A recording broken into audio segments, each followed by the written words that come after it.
What's going on? Welcome to Coffee Time. My name is Max, and Maxine Waters has actually come out claiming that Trump is trying to incite a civil war. She claims that he is actually trying to incite violence, and he has been for quite a while, but it doesn't really make sense, especially when you look at the things that she's been saying for the past few years.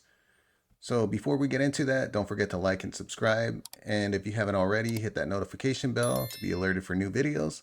And let's check out a clip of Maxine Waters.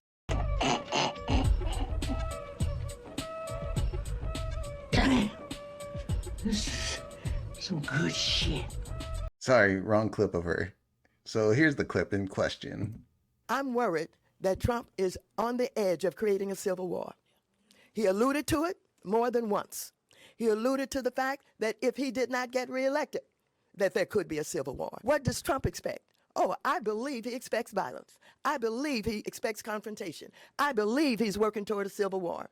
But let's not forget what she's been saying for the past few years. There's actually other clips of her in question where she's telling people to get up in their faces for anybody that is a Trump supporter. And let's check those ones out. If we can't protect the children, we can't protect anybody. If you see anybody from that cabinet in a restaurant, in a department store, at a gasoline station, you get out and you create a crowd. And you push back on them. And you tell them they're not welcome. If that doesn't sound like she's trying to intimidate or incite some violence towards anybody that is Republican, or even right there, she's talking about actually going after people within the Trump administration.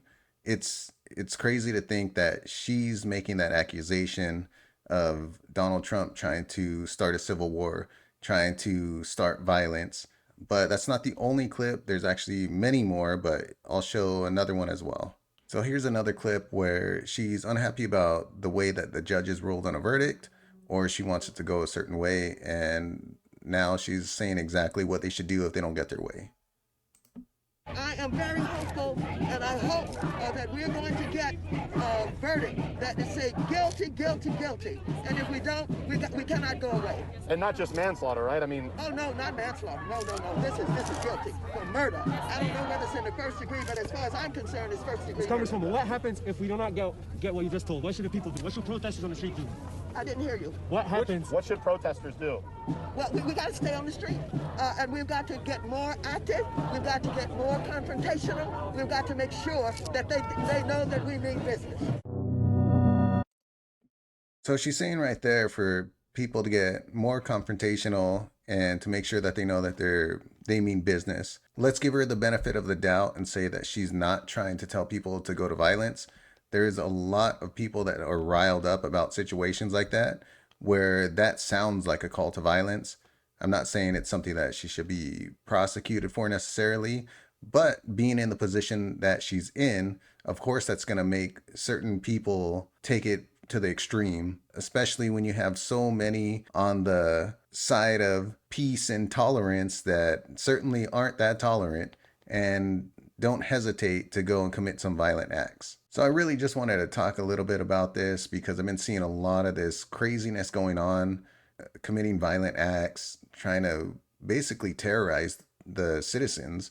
And it's just insane to me. But that's all I got for you today. Let me know what you think in the comments, and don't forget to like and subscribe. And until next time.